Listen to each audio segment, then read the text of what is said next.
Eu já negociei o máximo aqui, bicho, já, só acredito.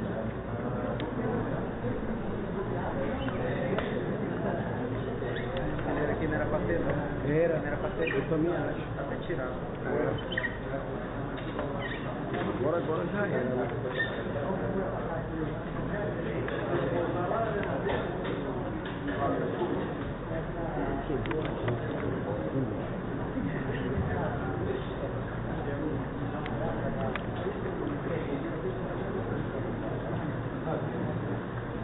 Porque a cabeça dele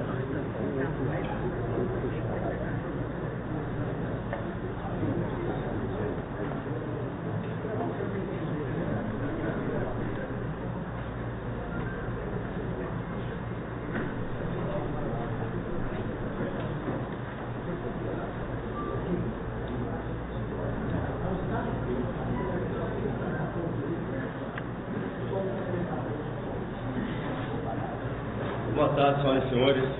Daremos início à coletiva. A mesa é composta por autoridades que coordenam ações do enfrentamento da emergência em saúde pública de importância nacional e de combate ao garimpo ilegal no território Yanomami, conforme os decretos 11.405, de 30 de janeiro de 2023 e 11.565, de 21 de junho de 2023. General de Exército Ricardo Augusto Ferreira Costa Neves, comandante do Comando Conjunto. Contra-almirante Fuzileiro Naval Luiz Manuel de Campos Melo, do Comando Conjunto. Brigadeiro do Ar André Gustavo Fernandes Peçanha, chefe do Estado-Maior do Comando Conjunto. Senhor Diego Viléo Bueno, superintendente do IBAMA em Roraima. Senhor Marcelo Aguiar da Silva, superintendente da Polícia Rodoviária Federal em Roraima. E Major Policial Militar Jadelmo Ribeiro Pimentel Júnior, comandante da base administrativa da Força Nacional no estado de Roraima. Senhoras e senhores, neste momento, teremos 1 minuto para a realização da cobertura fotográfica.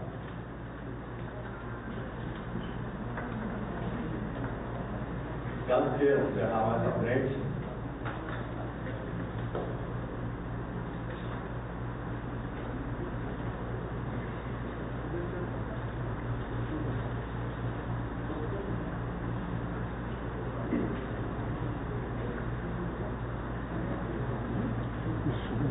não pode ficar, mas não sobe muito não.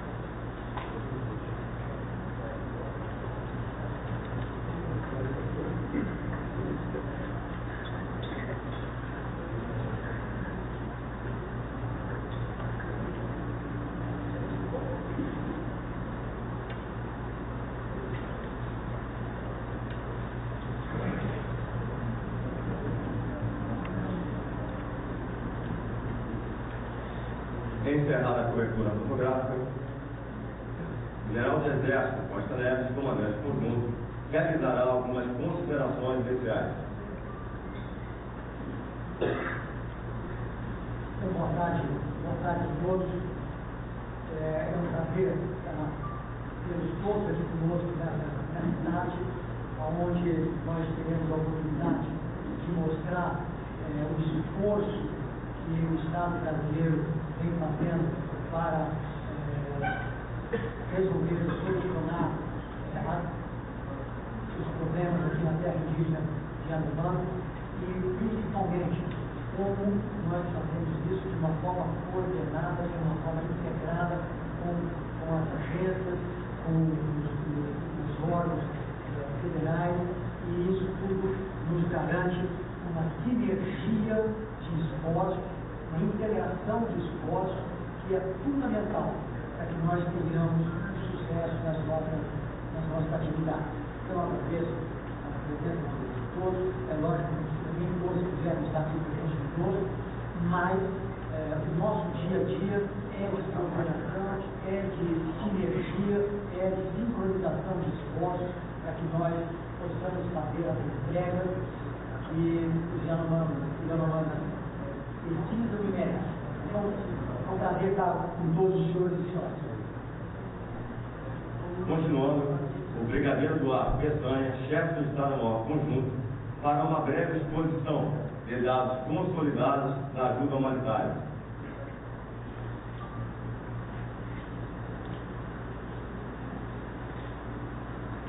Pode passar por isso.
A sua permissão, então, eu acho que o vídeo resume bem essa característica aqui principal.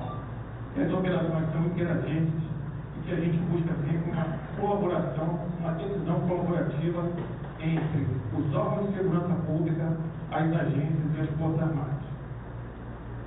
Vamos passar aí rapidamente o planejamento que foi realizado, a inteligência que ao longo do tempo nos suportou para cumprir as missões agora repressivas, as operações propriamente ditas e alguns resultados parciais. Então, o nosso objetivo desde o início foi operar de forma preventiva e repressiva, combater as atividades ilegais, prestar assistência humanitária e, no final disso tudo, proteger os recursos naturais. Para isso, nós temos alguns desafios. O primeiro desafio são as dimensões. Então, uma área de 57,43 mil quilômetros quadrados, uma área similar à área do estado da Paraíba, uma área que é 3 vezes a área do estado de Israel. Então, são os nossos desafios aqui nessa área de operações. Um segundo desafio é o planejamento. Observamos aí que as nossas distâncias, quando nós observamos aqui Boa Vista e as nossas missões de apoio para Auaris, Surucucu e Paribiú, a gente entende que as distâncias são comparáveis, por exemplo, a uma viagem Rio-São Paulo. Então, esse é o segundo desafio a ser vencido. Lembrando que nós temos aí uma dificuldade de navegação fluvial e também a ausência de estradas que possamos utilizar. Então, a demanda normalmente é aérea. Um desafio a ser vencido também é a parte da natureza. Então, a gente observa aqui que os 2 últimos meses, mais um, são os meses que nós temos a incidência de chuvas na região. tivemos hoje uma experiência muito clara, né, durante a noite, do que acontece aqui na região litorânea e também pela manhã. Então, tivemos que atrasar um pouquinho a nossa decolagem. E lembrar o seguinte, temos desafios à frente também, porque os meses de julho e agosto, eles são menores em termos de chuva que os meses anteriores, mas eles também são desafiantes, porque a quantidade de chuva nesse período também é elevada. E um último desafio para nós, que é essa integração entre as agências, porque o efetivo da Marinha, do Exército e da Força Aérea Brasileira, eles são grandes, mas nós também temos dificuldade de trazer esse efetivo para cá. E as agências, elas têm também essa dificuldade em termos de distribuição de efetivos, porque as agências também não têm um efetivo enorme, né, para cumprir todas as missões ao mesmo tempo. Então, são 4 desafios aí principais que nós elencamos. Muito material de inteligência foi produzido nesse período. Então, a gente observa aqui 332 documentos de inteligência processados, 35 mil quilômetros quadrados de áreas sobrevoadas, e isso é uma informação que nós utilizamos para planejar a missão. 19 garimpos imagiados e georreferenciados. Eu lembro o seguinte, não é simplesmente a foto do garimpo, são fotos de dia, de noite, com equipamentos diferentes, e isso nos faz chegar a uma conclusão a respeito de quantidade de pessoas, localização de objetos, e faz com que nós planejemos melhor as nossas ações. E 70 pistas clandestinas catalogadas.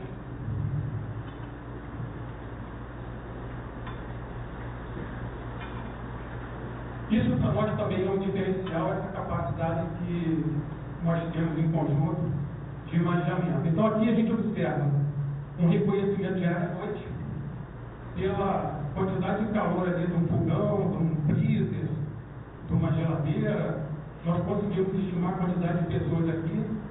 Uma foto de dia, variando o tipo de informação que nós recebemos, então a gente vê uma foto do local de dia e a mesma foto do local à noite, comparamos para planejar melhor as ações à frente. Aqui, uma foto do garimpo capixaba para planejamento, e nós conseguimos aproximar um pouco mais, ter um pouco mais de informação a partir do momento que nós sacamos uma foto dessa. Então aqui está uma área mais clara, mas aqui nós podemos observar algumas barracas já camufladas pela natureza. Outra capacidade que é muito interessante é a capacidade de imaginamento noturno, e com essa capacidade de receber informação por parte do calor. Então, cada pontinho desse aqui, que os senhores estão vendo, é uma pessoa. Então, nós conseguimos ter a noção exata de quantas pessoas nós temos naquela localização. Aqui fica mais claro, aqui eu tenho em torno de 10 a 15 pessoas, aqui eu vou chegar a mais ou menos 25 pessoas. Tudo isso contribui para a gente planejar melhor a missão, a gente colocar as nossas forças no terreno de uma maneira mais segura.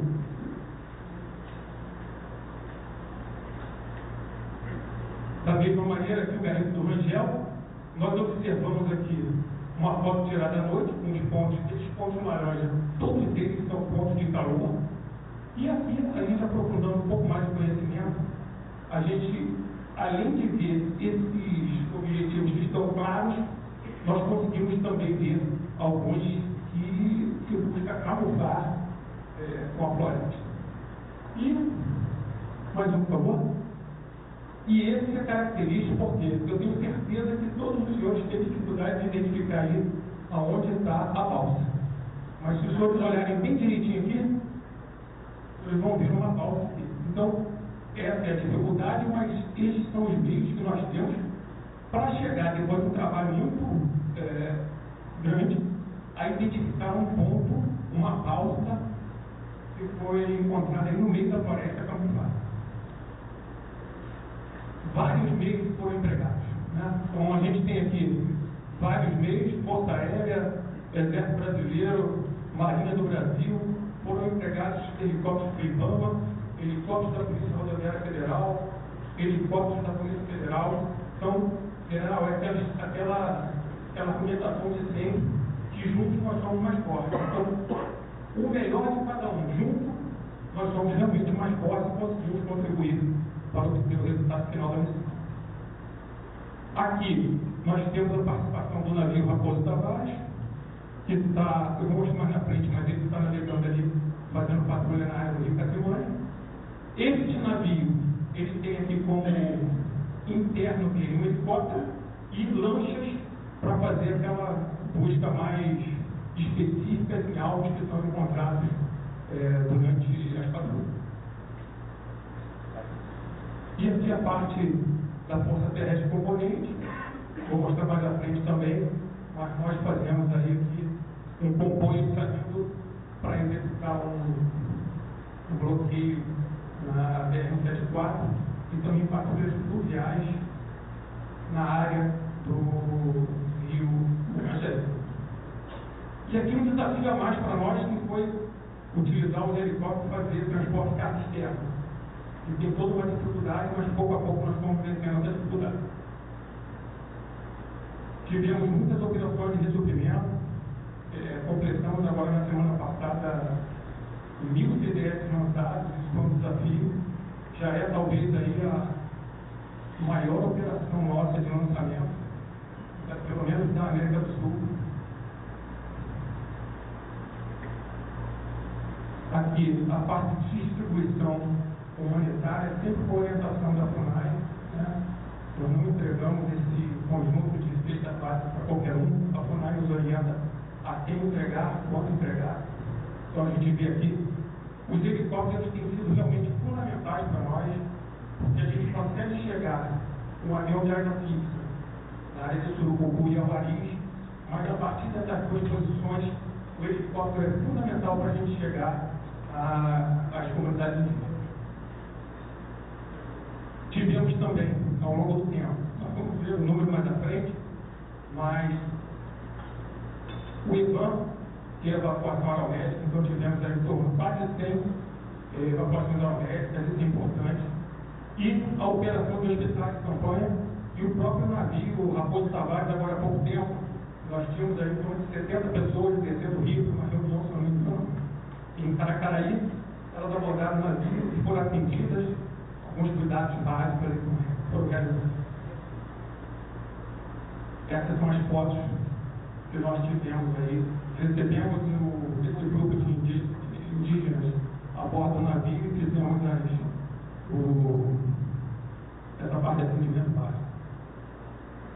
E agora a operação propriamente dita, tudo que a gente falou aí antes, planejamento e operações de inteligência, nos levaram a cumprir essas missões. Então a gente observa aqui a parceria com a Polícia Federal, uma área de garimpo bastante devastada. Aqui, se eu não me engano, é a balsa que os senhores viram ali no meio da floresta, sendo identificada, ela foi identificada e foi queimada, com data agora do dia 26 de junho. Aviões, foram vários aviões aí também interceptados e a Polícia Federal chegava depois no solo e realizava a queima das aeronaves. Aqui também uma parceria muito importante com o IBAMA. Aqui é uma casa de apoio com alimentação, com combustível, e ela foi destruída. Aqui mostra bem essa integração entre as agências e entre os órgãos de segurança pública, um príncipe realizado entre todos aqui para o cumprimento da missão. Então, isso aqui, eu acho que é o grande diferencial, essa união de todos em torno de um objetivo comum. E aqui eu me encontro de uma parte, uma quantidade de ouro, num determinado garimpo que nós, junto com o IBAMA e junto com a Polícia Federal, agimos, se não me engano, em uma semana, 2 semanas. Criamos aí no passado uma vida, uma zona de identificação de defesa aérea, e o diferencial é que para voar nessa área, a aeronave tem que passar um plano de voo com antecedência, esse plano tem que ser aprovado. Isso reduziu em muito a quantidade de voos que nós tínhamos na área e agora passamos a não ter mais.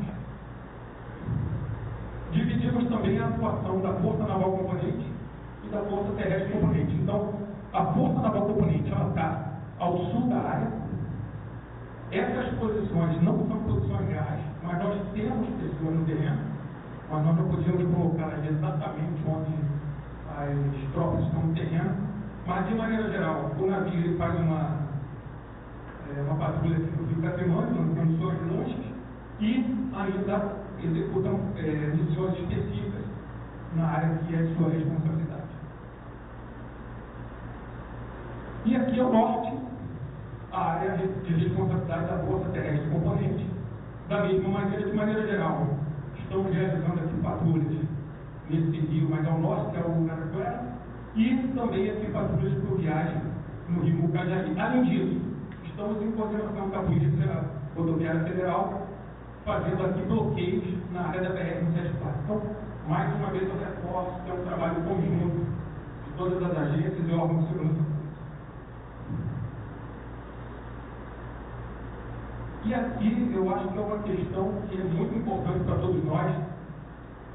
Quando a gente pega uma imagem de janeiro do garimpo de Rangel e pega uma imagem de junho de Rangel, é claro que vai levar um tempo para haver recuperação, mas a foto é clara. A foto é clara do processo de recuperação da área quando você tem aumento do garimpo ilegal. E aqui, mais uma vez, é a questão da turbidez da água. Então, quando nós temos uma atuação, aqui é o garimpo de Oromil, Bravinho, Barão e o Arcos. Quando nós temos a atuação do garimpo, a gente observa a turbidez da água e uma foto recente mostra como hoje está. É lógico que a questão do mercúrio, isso vai demorar um pouco mais, mas a gente vê diferença aqui, no prazo de 5 meses, a gente quantifica a importância dessa operação conjunta. Aqui alguns resultados parciais. Nós tivemos ali 270 pessoas transportadas, indígenas, 1.460 pessoas transportadas aqui. Esse transporte esse apoio interagências que ocorre. Então, são até agora 1.460 pessoas, 96 pessoas receberam tratamento através da evacuação médica. O hospital de campanha, o navio de patrulha e os PETs realizaram 2.424 atendimentos. Voamos 5.200 horas de voo. Investimos aqui mais de 3.400.000 litros de combustível. Lançamos mais de 661 toneladas de carga. E o total de feitas entregues até o momento, 23.431. Bom, e aqui o resultado parcial, a gente consegue observar aí a quantidade de material que foi apreendido, então cassiterita, combustível, ouro, mercúrio, munição, barracas, motores, aparelho celular, bálsas, embarcações e aeronaves, armas de fogo e toneladas de combustível. A gente vê o resultado palpável. Aquele resultado anterior que eu mostrei já seria um pouco intangível, mas a gente consegue ver. Aqui estava um pouco mais palpável de tudo que foi realizado até agora. E, general, para terminar, mais uma vez eu gostaria de reprisar que isso não seria possível sem a união dessas agências. Polícia Federal, ABIN, IBAMA, Polícia Rodoviária Federal, CESAI, Ministério Público Federal, Força Nacional, NAI, e não está aí, mas as Forças Armadas também, através do Ministério da Defesa, auxiliam.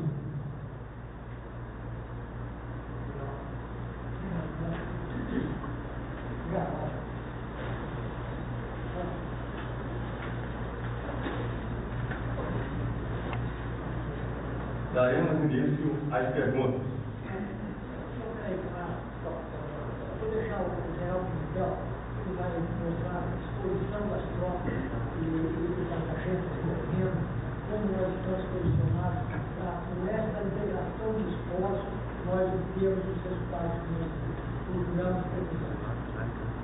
Direção Geral, senhores e senhoras, boa tarde, prazer que eu já tive a oportunidade de apresentar. Sou o general Pimentel, subcomandante do Comando Conjunto da Operação Área de Fronteira Norte.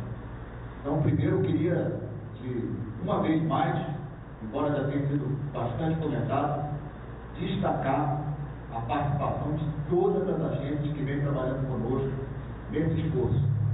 Eu tenho um orgulho muito grande como militar, mais ainda como cidadão brasileiro, de participar desse esforço conjunto que tem o propósito, obviamente, de ajudar, prestar ajuda humanitária aos indígenas de Yanomami e livrar a área da Yanomami do garimpo ilegal. Para mim é um orgulho muito grande, agradeço aos parceiros aqui presentes que estão conosco todas as semanas nas reuniões do COP. Muito obrigado a todos os presentes. Eu queria fazer uma consideração primeiro sobre a combinação de inteligência e operações. Isso é fundamental. O trabalho bem feito de inteligência, ele permite a identificação dos pontos onde nós devemos atuar com prioridade. E esse eu acho que considero que é um trabalho muito bem feito. Pelo imaginamento, como foi demonstrado pelo brigadeiro Peçanha, e especialmente pela contribuição das agências.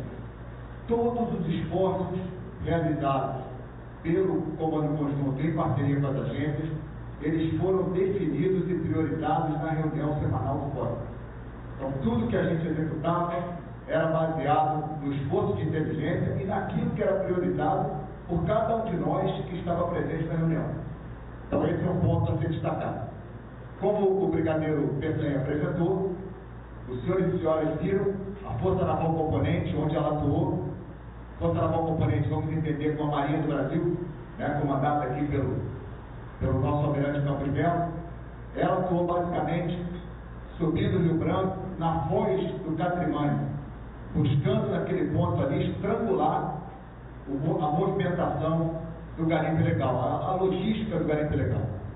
E atuou também com efetivos prontamente utilizados contra o garimpo ilegal. Destaco aqui em relação à Força Naval Componente o emprego no garimpo capixaba, junto com o IBAMA e com a Polícia Federal, o emprego no garimpo do Fernando e também em todas as áreas de garimpo ilegal, especialmente na porção no alto do rio Catrimânio, ali onde foi o esforço principal. A Força Terrestre Componente, comandada pelo general Paulo Edson, comandante também da Primeira Brigada de Infantaria de Selva, aqui em Boa Vista, que trabalhou especialmente nas calhas do rio Pucajaí e Uraricuera. Ações executadas, por exemplo, no garimpo Coromil, na região de Palibiú, e destaco também o garimpo do Rangel. Hoje, os nossos efetivos estão desdobrados no terreno. Eles foram concentrados em Surucucu no final de semana, e digo aqui especialmente da Força Terrestre Componente, que estão atuando nesse presente momento no garimpo do Parima. Então, Parima ainda é um foco de resistência, apresenta ainda a presença de garimpeiros, e nesse momento está sendo o nosso esforço principal da Força Terrestre Componente. Então, muito obrigado, e ao final fico à disposição para perguntas.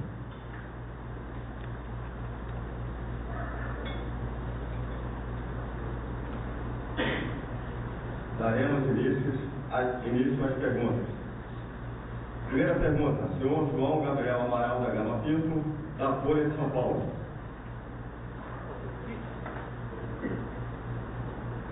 Tudo bom? Boa tarde. Queria perguntar para alguém do Exército, que puder dizer, ou das Forças Armadas, também para o IBAMA, sobre a questão dos rios.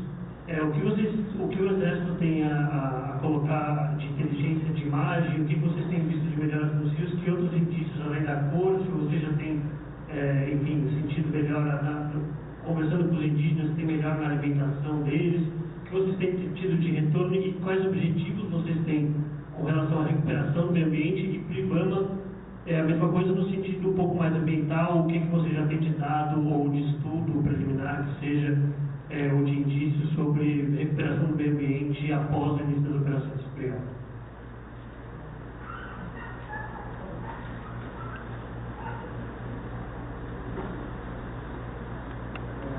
Boa tarde a todos. Então, com relação a esse trabalho de recuperação ambiental, a gente está seguindo duas linhas, né?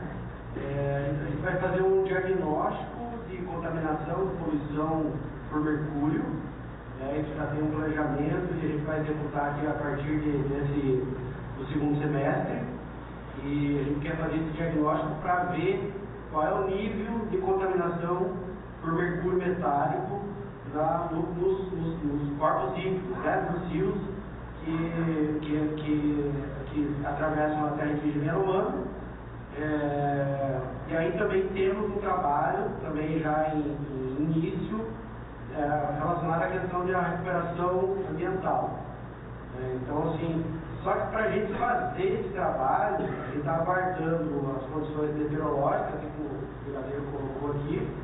Então, está chovendo muito, e isso dificulta bastante o voo na terra indígena.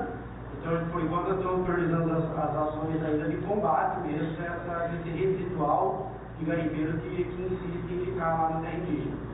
E aí, a partir do segundo semestre, nós vamos fazer ações de levantamento, né, do levantamento em campo lá para fazer também um diagnóstico de como fazer as medidas, né, mitigatórias para promover essa recuperação ambiental.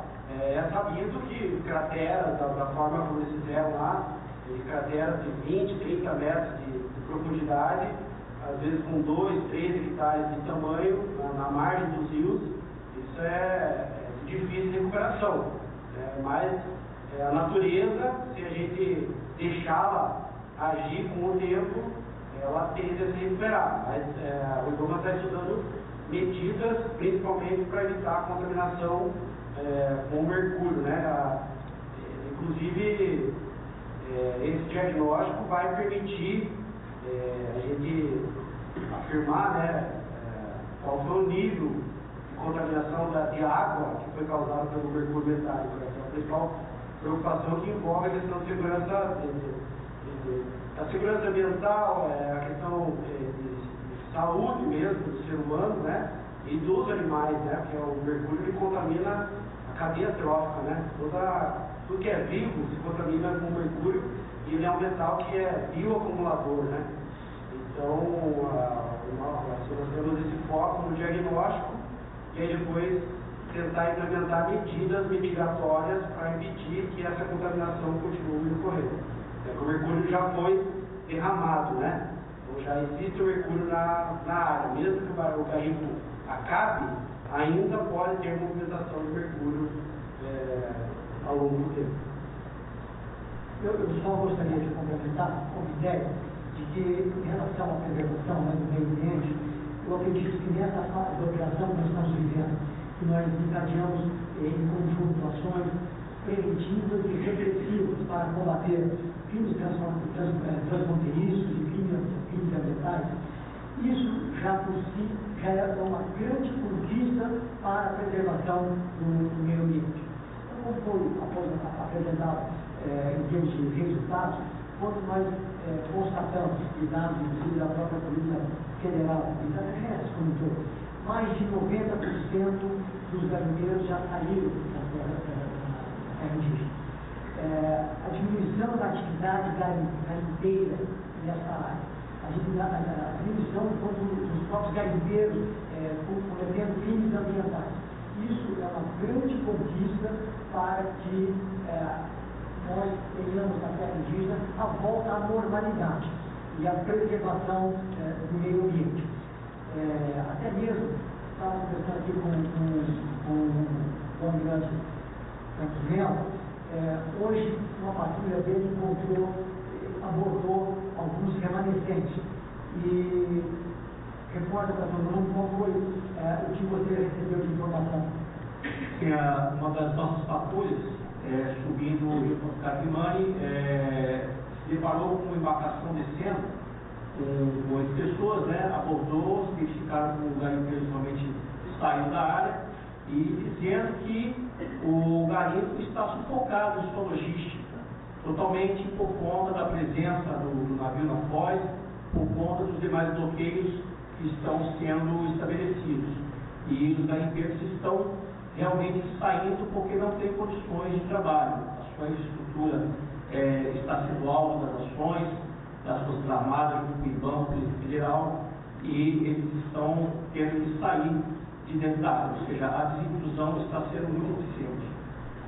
Bom, e além disso, eu acho que a gente também tem que apresentar, até de acordo com a sua pergunta, a nossa inteligência de imagem e inteligência de sinais vão produzir dados que vão ajudar as agências a planejarem as suas atividades, suas missões, para garantir a preservação do meio ambiente.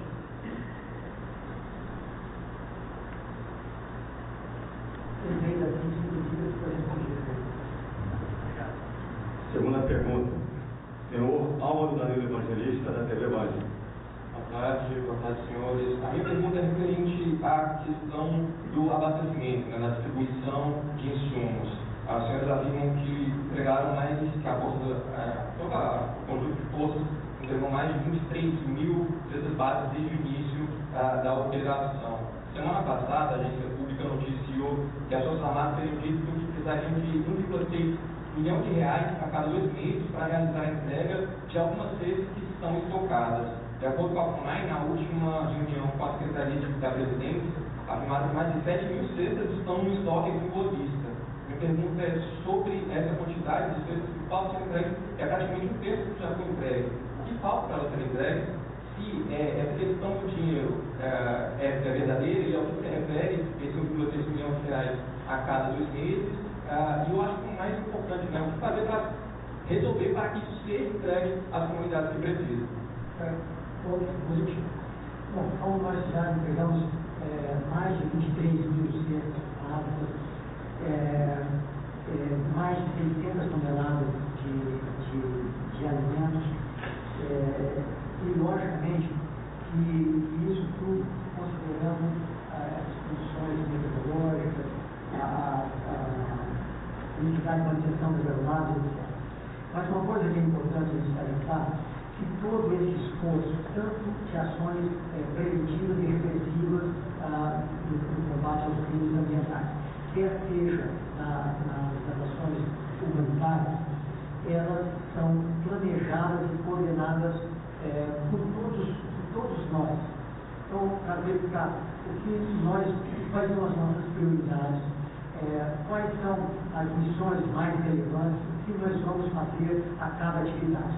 Então, isso é um dado, isso é um planejamento de todas as agências. Então, é decidida no plano.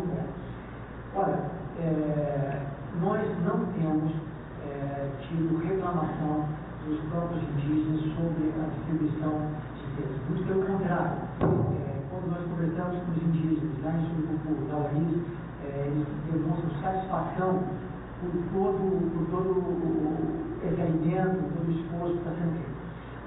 Até mais um dado de como é necessário levar todos os fatores de consideração ao planejamento das nossas atividades.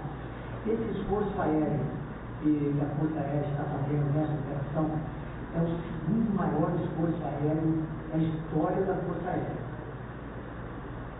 Só perdeu para a Operação Covid, mas a Operação Covid ficou praticamente 2 anos, e nós já estamos em 4 meses, nós vamos ultrapassar isso. Então, está bem claro o esforço que é feito em relação a essa distribuição e a prioridade que é isso é dado. Mesmo às vezes, quando a gente prioriza, todos nós priorizamos, então vamos fazer uma ação repressiva, isso garante o quê? Garante a segurança para que as agências possam voltar às suas áreas de atuação e realizar os seus trabalhos de assistência aos indígenas. Bom, especificamente esses dados que foram mencionados,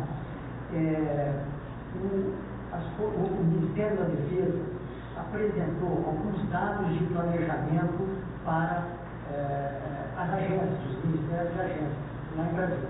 E são dados de planejamento, conforme o senhor bem salientou. E para os órgãos equacionarem e buscarem e acharem uma solução para prestar o apoio. Porque o mais importante é prestar o apoio ao indígena. fornecer o alimento que o indígena merece, isso aí, né, não tem dúvidas sobre isso. Bom, e a partir daí, no MP, no COE nacional, não apareceram outras demandas em relação a esse aspecto. Então, nós, as Forças Armadas, estão sempre disponíveis a realizar esse tipo de atividade. Nós temos que planejar todos nós para que isso seja executível. Mesmo essa reportagem que o senhor mencionou, lá no final da reportagem, ela menciona que os órgãos que foram citados não se pronunciaram, porque esse é o pé que nós temos. Mas o fato é que nós estamos realizando aqui um trabalho intenso de apoio, de ajuda humanitária aos nossos indígenas. Isso é uma coisa inquestionável.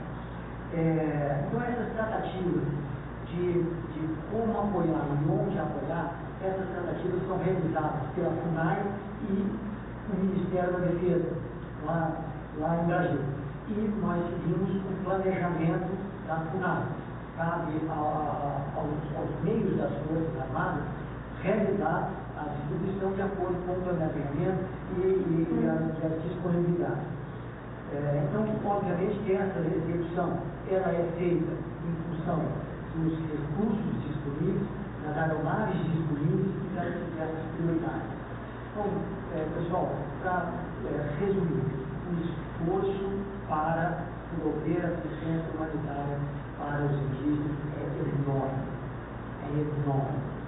Essas coordenações todas, aqui nós fazemos, aqui no Comando Conjunto, eu também acho que não chegou nenhuma observação em relação à FUNAI para nós. Muito pelo contrário, da satisfação do esforço que todos estamos realizando. E também a própria FUNAI, como a FUNAI, todas as agências de assistência aos indígenas, elas participam deste planejamento. Ok?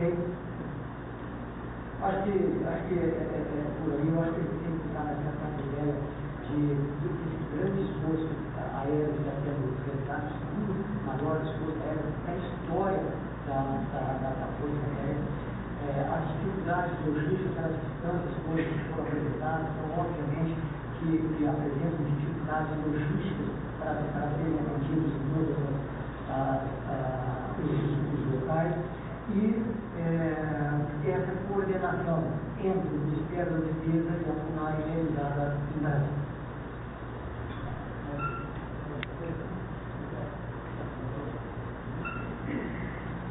Terceira pergunta. Senhor Vladimir Neto, da TV Globo. General, muito obrigado. Estou aqui. Muito obrigado por receber e por permitir esse tratamento, por dar essa oportunidade. A minha pergunta, só que eu repito um pouco a pergunta do colega da Folha, porque eu tive que sair para resolver esses problemas de fechamento. Mas a minha pergunta, eu gostaria de porque primeiro o senhor por que vocês não atuavam assim antes, desde o começo da operação? Não é uma atribuição constitucional das Forças Armadas proteger e vigiar as fronteiras brasileiras? E qual é o objetivo agora? Qual é o próximo passo? Até onde vai a Operação Ágata? Ficar quanto tempo? Desses 15 pessoas, vão ficar lá por quanto tempo? O que mais vão estabelecer bases novas? Vamos dar vigilância dos rios, como aconteceu, aquelas barreiras dos rios? Qual que é o objetivo e a duração da Operação Ágata e por que não tem desde esse poder? Ok, muito obrigado.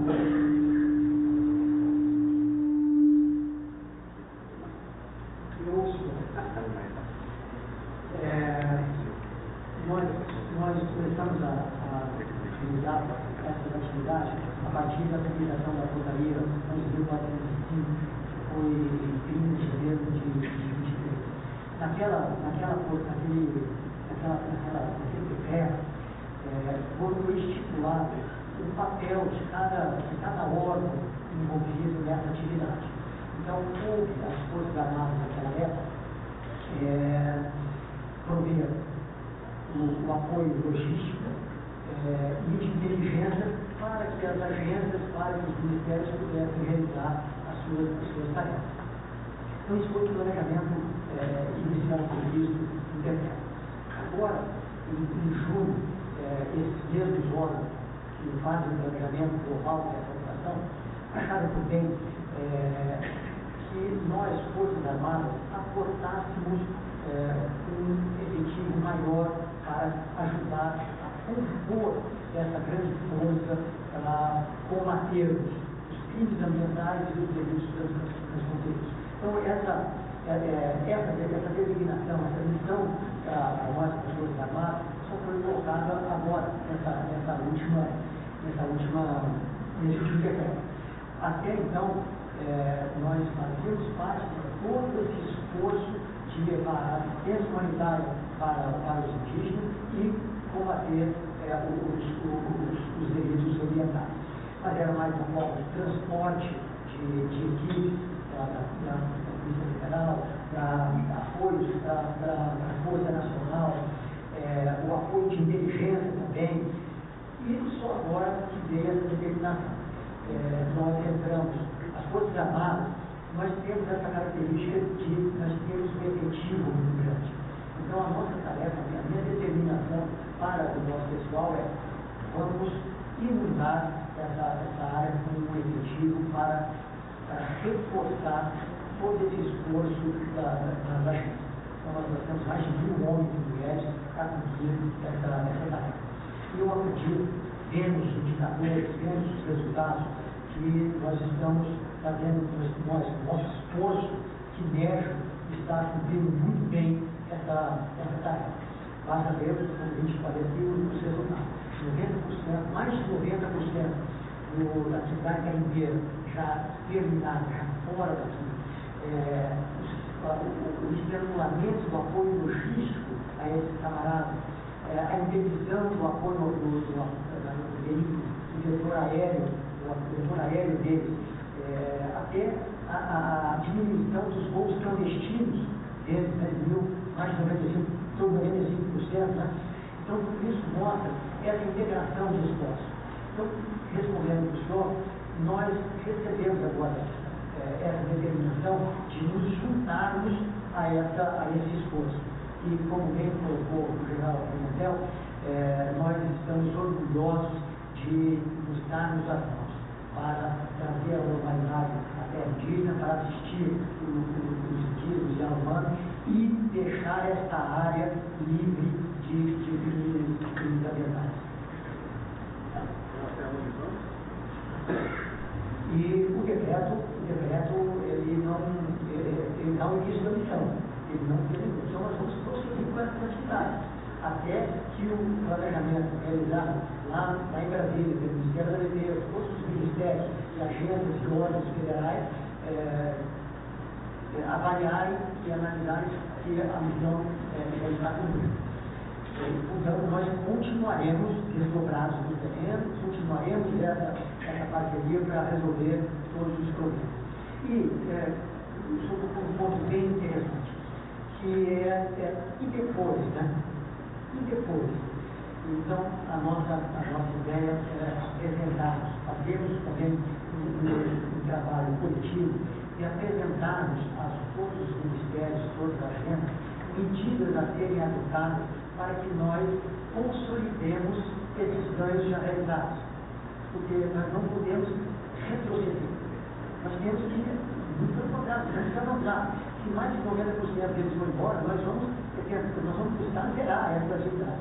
Mas nós temos que fazer o planejamento de medidas de curto, médio e longo prazo para garantirmos que esses resultados que nós alcançamos eles sejam consolidados e sejam persistentes.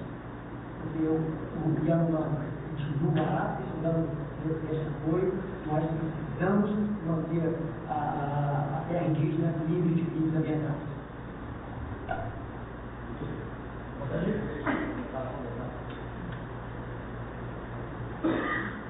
Apenas complementando a resposta do comandante, embora a gente esteja participando no momento desse esforço conjunto, que é a Operação Área da Fronteira Norte, as Forças Armadas sempre participaram do esforço de auxílio humanitário e também da preocupação com os crimes ambientais. Sempre foi um papel nosso. Só lembrando na terra indígena Yanomami.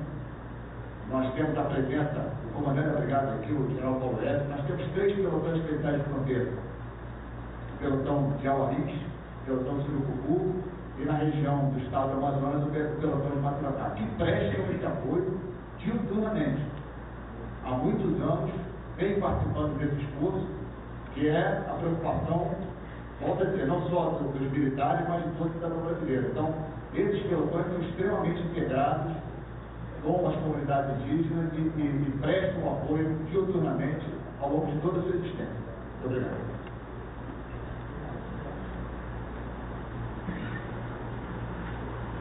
Quarta pergunta, o senhor Daniel Sá Fortes, Pulido de Bahia, o Globo.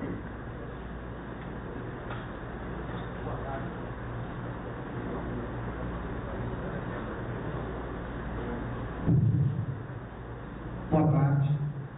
Queria perguntar também nos próximos passos, queria saber se os senhores têm informações dos garimpeiros que deixaram, estão deixando a terra humana, se eles estão indo para outros lugares, continuando essa atividade, só mudando de local, e se existe uma ideia de ampliar a operação que está na terra humana para outras terras indígenas, outros estados, no mesmo molde.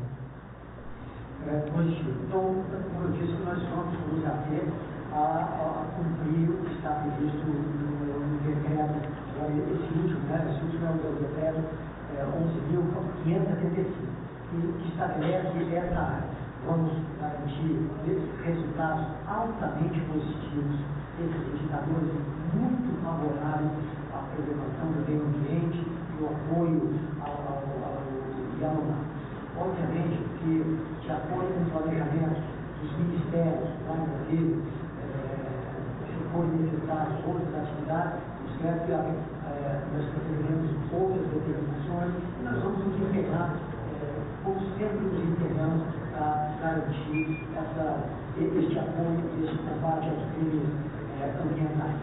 Em relação a onde os garimpeiros estão indo, a nossa preocupação é o seguinte: eles abandonaram. Nós estamos fazendo a neutralização dos equipamentos de Polícia Federal para fazer um trabalho espetacular. Estamos fazendo um trabalho espetacular. PRF, um trabalho espetacular em relação à Força Nacional, também realizando isso. Então, dessa forma, nós garantimos a consolidação dos nossos resultados. E, além disso, nós estamos fazendo um acompanhamento aonde tem esse apoio logístico e estrangulando essas fontes. E também existe uma série de processos investigatórios da Polícia Federal para avaliar exatamente qual é o papel de cada parte desse apoio logístico e a sua devida responsabilização.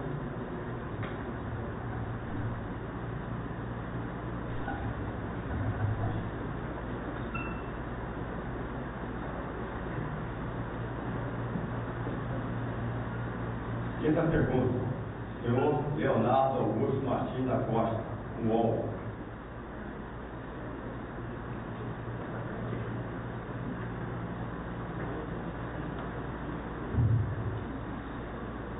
Boa tarde a todos. General, eu gostaria de perguntar ao senhor especificamente sobre o ouro apreendido pelas Forças Armadas.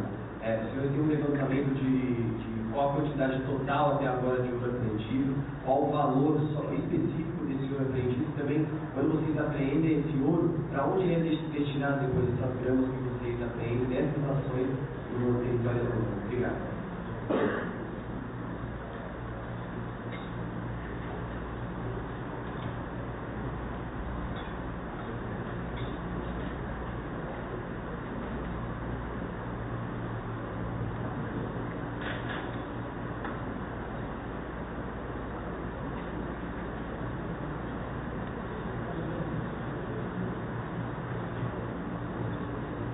Bom, respondendo a pergunta, as Forças Armadas estão atuando nessa fase repressiva sempre com apoio fundamental das agências. Polícia Rodoviária Federal, Polícia Federal e IBAMA, esses três especialmente, são os que trabalham também conosco nas operações repressivas. Então, o protagonismo das ações de apreensão, eles são executados pelas agências, em especial essas agências que eu citei. A apreensão, no momento da apreensão, tem conosco um agente da Polícia Federal, da PRF ou do IBAMA, e ele sim executa o ato específico da apresentação, da apreensão. Então nós não temos esse dado para passar no momento. Eu posso me comprometer a depois, chegando com a Polícia Federal e com o IBAMA, e com o IBAMA passar esse dado com mais precisão.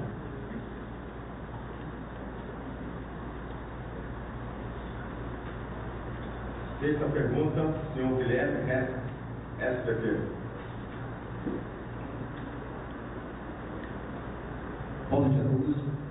Eu acho que em linhas gerais as minhas perguntas já foram respondidas, mas apenas para reforçar. A primeira, se há uma data colocada como meta para que se conclua a expulsão dos garimpeiros da terra indígena Yanomami e como evitar que os garimpeiros já expulsos ou que serão expulsos voltem para a terra indígena Yanomami, se há uma preocupação em relação a isso. Então, enquanto o decreto estiver em vigor, enquanto a coordenação dos ministérios em Brasília, lugar que é necessária a continuação da operação, a operação vai continuar. Mas, como eu já disse, nós alcançamos excelentes indicadores.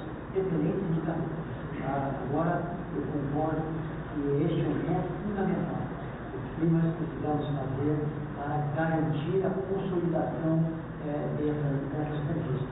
É por isso que eu mencionei que o comando conjunto, todas as agências, nós faremos essas propostas para os ministérios, para as agências, de forma que nós tenhamos a plena certeza de que esses ganhos serão perpetuados, serão consolidados.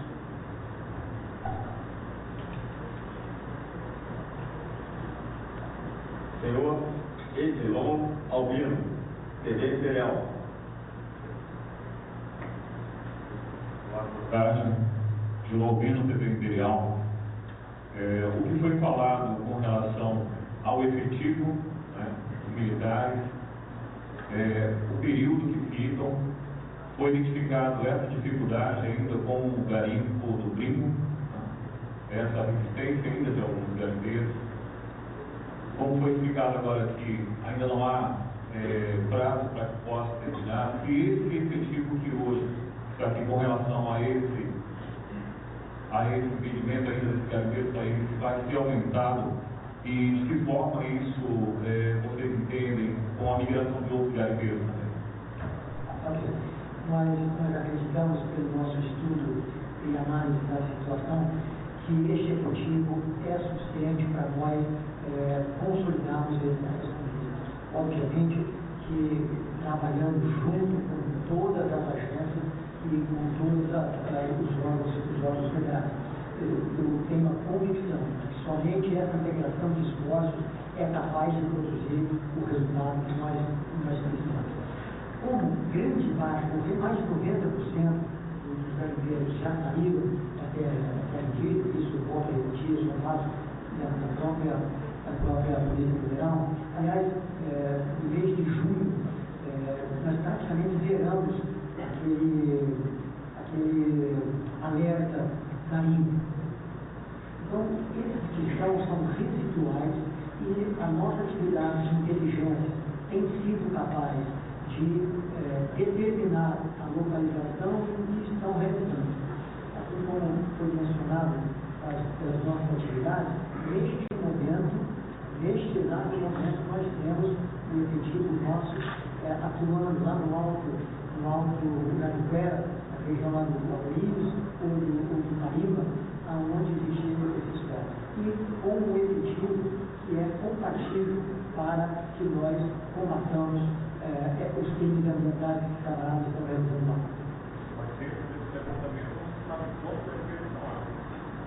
Dentro desse levantamento, não sabe ao certo quantos garimpeiros ainda estão lá. O número exato ainda não. Nós só precisamos fazer a análise da inteligência de imagem que existe gente lá. Mas o que nós temos feito para garantir a eficiência da nossa atividade? nós infiltramos as nossas tropas para fazer o levantamento inicial.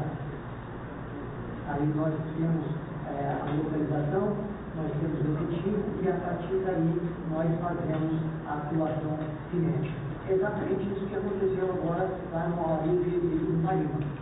Nós levantamos a inteligência de imagem, levantou as possibilidades de ter gente lá, nós colocamos, infiltramos militares, agentes militares, para levantar os dados desse pessoal e agora estamos fazendo uma comissão cinética para eliminar a ação de devastação de crimes ambientais.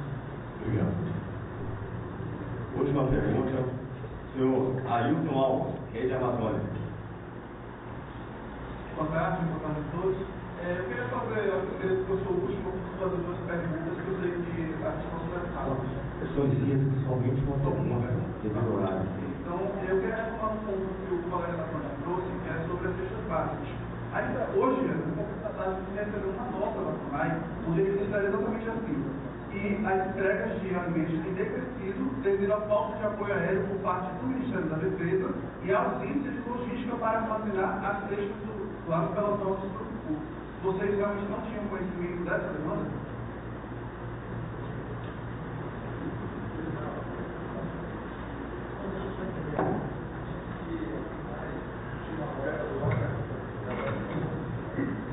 Vou repetir aqui o que eles disseram para a gente.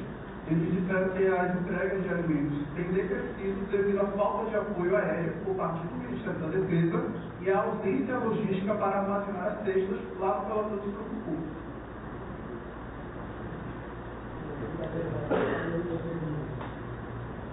Bom, informação.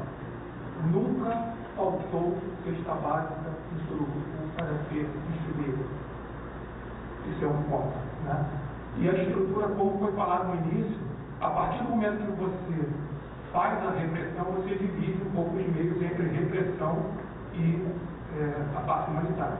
Lembrem que a parte de meteorologia, como nós mostramos, também que é um fator que nós não conseguimos controlar. Quem hoje foi voar com a gente observou essa característica. Mostramos, né, que os 2 últimos meses foram muito difíceis, mas mesmo assim nós lutamos aí para entregar, tá bom? Então, repito, nunca faltou cesta básica em Surucucu para ser entregue, tá bom? E lembrem, essa repressão vai proporcionar futuramente um retorno da área do Ministério da Saúde e do próprio Ministério dos Povos Indígenas para a área de atuação deles e pouco a pouco a gente vai retomando a normalidade. Okay? Deixa eu complementar. Como eu venho dizer a você, este trabalho é um trabalho de equipe, um trabalho de todos nós. O planejamento de todas as operações ele é feito em código.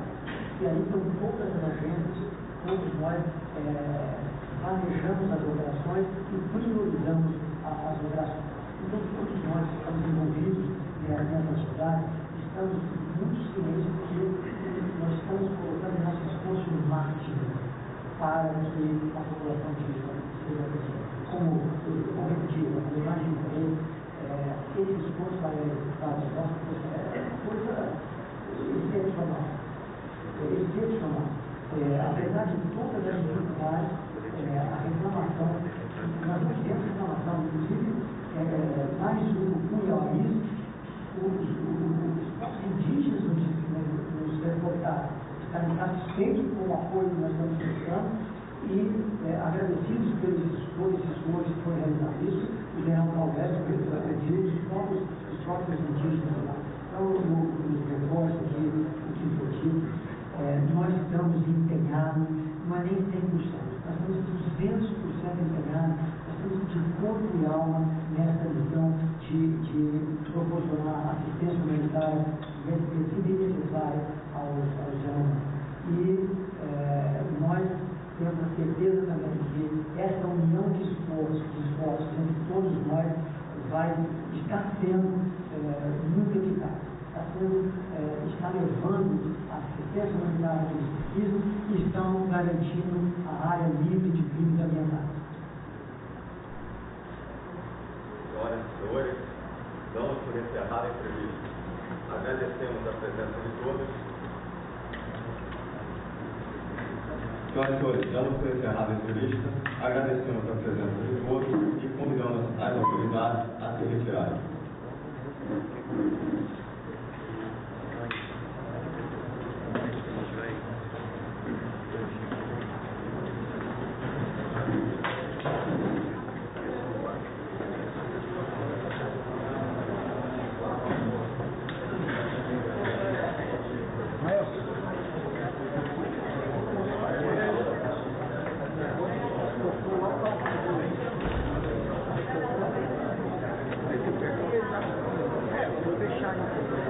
Valeu, obrigado pela presença Brasil. Prazer em vocês.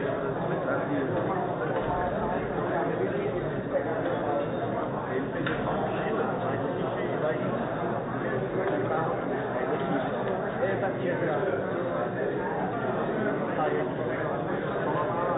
carro saindo, né? É só pegar não tem motorista, mas ele vai passar um pouco. Aí faz